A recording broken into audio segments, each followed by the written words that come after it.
अस्सलाम वालेकुम, मैं हूँ अकीदत ज़हरा और आप देख रहे हैं फूडीज़ विद अकीदत। आज की रेसिपी इंडियन व्यूवर्स के लिए है जो इंडिया से मेरी रेसिपी को देखते हैं।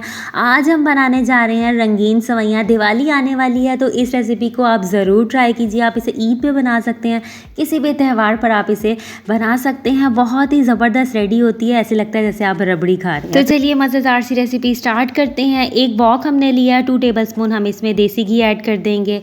अब साथ ही हमने 3 से 4 छोटी इलायची, ग्रीन इलायची लिया, उसको तोड़कर इसमें ऐड कर देंगे। थोड़ा सा इसको हम सौते करेंगे और साथ ही हमने 1 लीटर मिल्क लिया है, वो इसमें ऐड कर देंगे। हम टेट्रा पैक मिल्क का यूज़ करते हैं।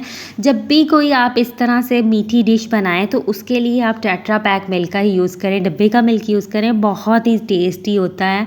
फुल फैट मिल्क का यूज़ करें और ज़बरदस्त सा फिर आपकी जो भी मीठा आप बनाते हैं वो रेडी होता है। इसको यहाँ पर अच्छे से हम बॉयल आने देंगे, उसके बाद इसमें हम सेवइयाँ ऐड करेंगे।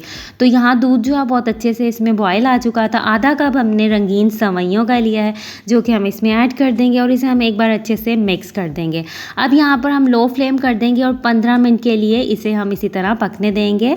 तो यहाँ 15 मिनट हो चुकी हैं रंगीन सेवइयों को पकते हुए और कलर देखिए कितना ही ज़बरदस्त दूध में आया है, पिंक कलर है। कोई आपने इसमें कलर ऐड नहीं करना, सेवइयों का अपना ही बहुत बेहतरीन कलर आ चुका है।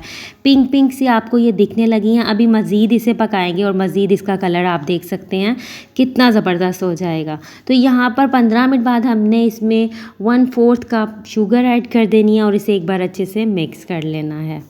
चीनी ऐड करने के बाद इसमें हम ड्राई फ्रूट का इस्तेमाल करेंगे। तो यहाँ हमने 10 से 12 बादाम लिए थे, बारीक कट कर लिए थे, वो ऐड कर लिए हैं। 3 से 4 टेबलस्पून आप इसमें डेसिकेटेड कोकोनट या फिर आप बड़े पीस कोकोनट के कट करके इसमें ऐड कर सकते हैं। तो अच्छे से हम इसे मिक्स कर देंगे। अब फिर से हम 15 मिनट तक इसे लो फ्लेम पर इसी तरह पकने देंगे। टोटल हमने इसे आधा घंटा बिल्कुल लो फ्लेम पर पकाना है। और यहाँ पर सेवइयाँ जो हैं फूल चुकी हैं, रेडी हो चुकी हैं। और अब यहाँ पर इसकी फ्लेम को हमने बिल्कुल लो कर देना है। थोड़ा सा हमने मिल्क लेना है एक बाउल में और इसमें हमने 1.5 टेबलस्पून कस्टर्ड ऐड करना है जो कि वनीला फ्लेवर है। इसको हम एक बार अच्छे से मिक्स कर लेंगे और फ्लेम को बिल्कुल आपने लो कर देना है और थोड़ा थोड़ा करके इसमें ऐड करते जाएंगे और मुसलसल इसमें चम्मच चलाते रहेंगे। जैसे ही हम इसमें कस्टर्ड ऐड करेंगे ये थिक सा होने लगेगा और इसको 2 से 3 मिनट आपने बिल्कुल लो फ्लेम पर पकाना है ताकि जो कस्टर्ड का इसमें कच्चा टेस्ट है वो बिल्कुल ख़त्म हो जाए। तो 2 से 3 मिनट हमने इसे लो फ्लेम पर मिक्स करते हुए इसी तरह चम्मच को चलाते हुए पकाते रहना है। तो यहाँ पर बहुत ही मज़ेदार रबड़ीदार सेवइयाँ जो हैं रेडी हो चुकी हैं।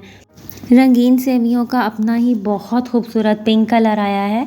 आप देख सकते हैं किस कदर ये खूबसूरत लग रही हैं, ऐसे जिस तरह रबड़ी आपने तैयार कर ली हो।